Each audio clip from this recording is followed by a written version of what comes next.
All right, I'm Roger Armstrong, and I was a psychic child, born in 1930.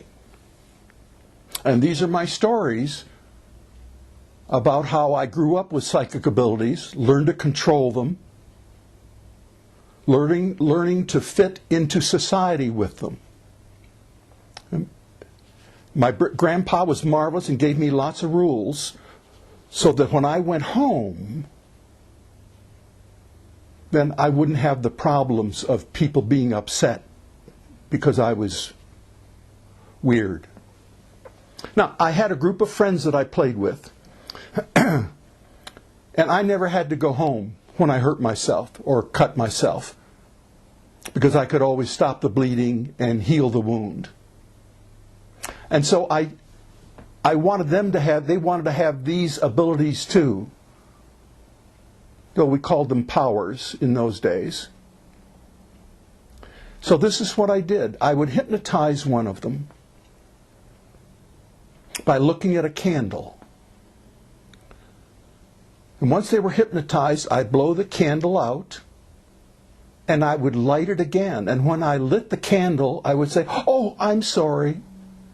A flake of the match head came and landed on your arm and burned you here." And I would touch it with my finger.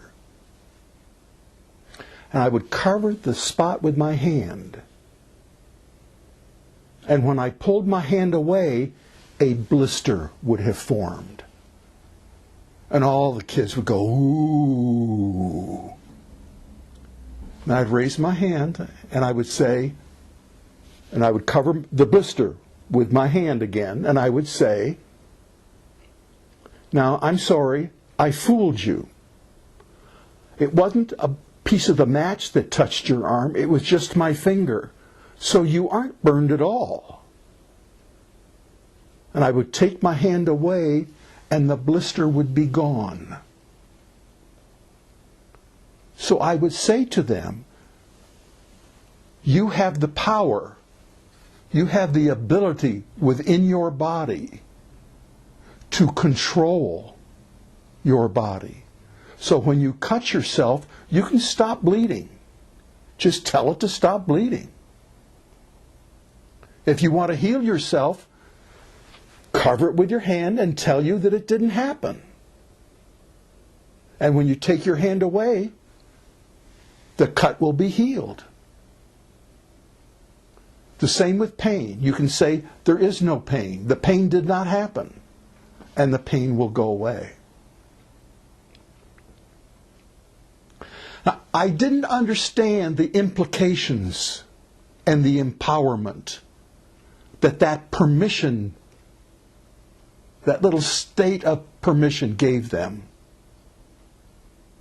until very, very recently. When I read in England, there's a hypnotherapist that is telling burn patients that the accident did not happen. It was just an illusion.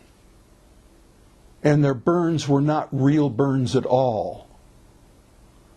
And one young woman who had burns on 90% of her body, within 2 days, had all new skin and was just fine. But again, that's the power that the mind has.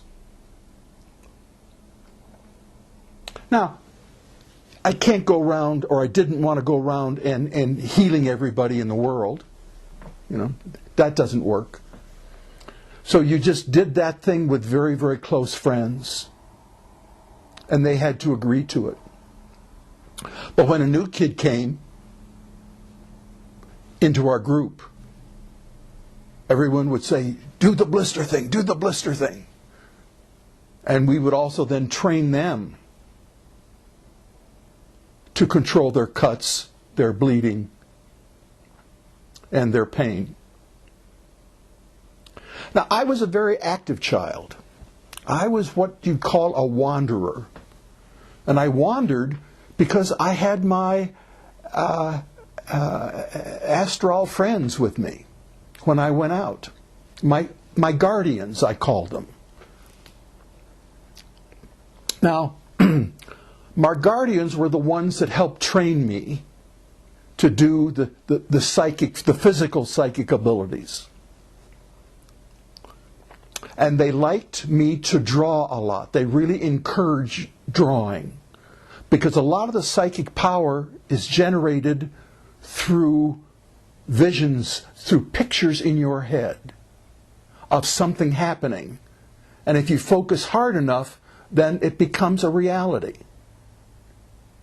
or one of the realities. But there was a valley near my house, and the valley was about a mile or two wide, was about 150 to 200 feet deep, and it was a county park. And in Cleveland, they call it one of the pieces of the emerald necklace, because all around Cleveland, circling Cleveland, there's a park.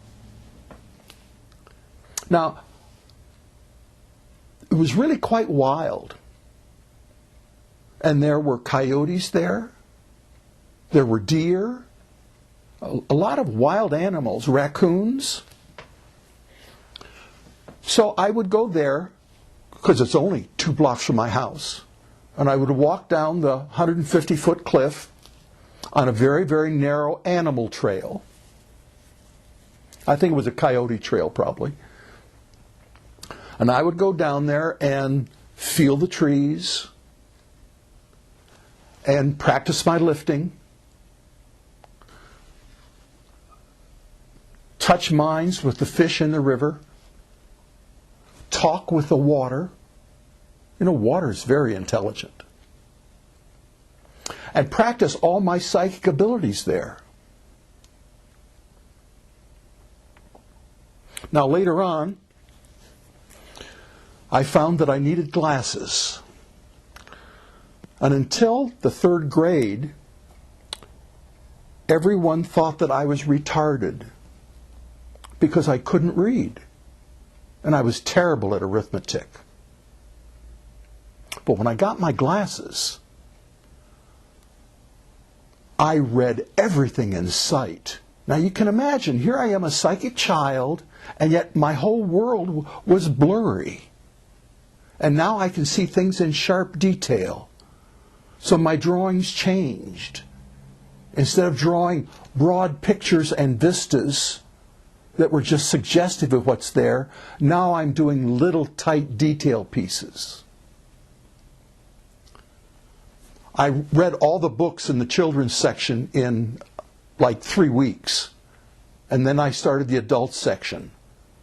And after I read all the books on hypnosis, I started with section A by author, and I read all the books in section A. And then I went to section B, and then I went to section C, and then I went to section D. I read all the way to T. And the last book that I read, strangely enough, I remember its name, was called Wings of Morning by Tracy. After that, I've kind of lost interest in reading absolutely everything just for the sake of reading. And I read things for a purpose, to find specific information. Now, I am Roger Armstrong, and I am a psychic child. And I hope you've enjoyed my stories. And if you're a psychic child, I hope this has brought memories of your raising. Did you have Astrol friends to teach you things? Did you have a grandpa that laid the ground rules down for you so you were able to survive in our rather narrow view society? Well, if you enjoyed my stories, I hope you will share your stories with me. Check my website, wasapsychicchild.com. And that will give you information on how to contact me and where to send your story to. Looking forward to hearing from you.